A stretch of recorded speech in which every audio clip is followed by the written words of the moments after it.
నడి రోడ్డు మీద నా బండి ఆగిపోయింది. అది ఎట్లా స్టార్ట్ చేయాలో కూడా తెలియట్లేదు.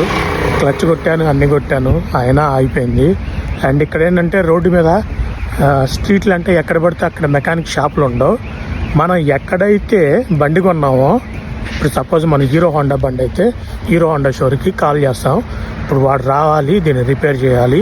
అప్పుడు దాకా ఆ బండి నడి రోడ్డు మీద పార్కింగ్ చేశాను. మన దగ్గర అయితే బండి ఆగిపోయినా అట్లా 2 అడుగులు నెట్టుకుంటూ పోగానే అక్కడ ఒక మెకానిక్ షాప్ ఉంటుంది. 5 నిమిషాల్లో మనకి రిపేర్ చేసేస్తాడు. లేదా బండి ఆగిపోయిందన్న మెకానిక్ షాప్ వాడికి ఫోన్ చేస్తే అతను వచ్చి శుభ్రంగా 5 నిమిషాలు రిపేర్ చేసి పోతాడు. బట్ ఇక్కడ పరిస్థితి చాలా డిఫరెంట్ అండి. వాడు రాడు. వాడు ఎప్పుడు వస్తానంటే అప్పుడు దాకా మనం వెయిట్ చేయాల్సిందే. అప్పుడు దాకా అది రోడ్డు మీద పడేసి ఉండాల్సిందే. పోనీ నెట్టుకుంటూ పోదాం, ఎక్కడైనా షాపులు ఉంటాయంటే షాపులు అలా కూడా ఉండవు. ఎక్కడో 5 కిలోమీటర్లకి 6 కిలోమీటర్లకి ఒక షోరూమ్ ఉంటుంది. అక్కడ దాకా నెట్టుకుంటూ పోయే ఓపిక మనకి లేదు.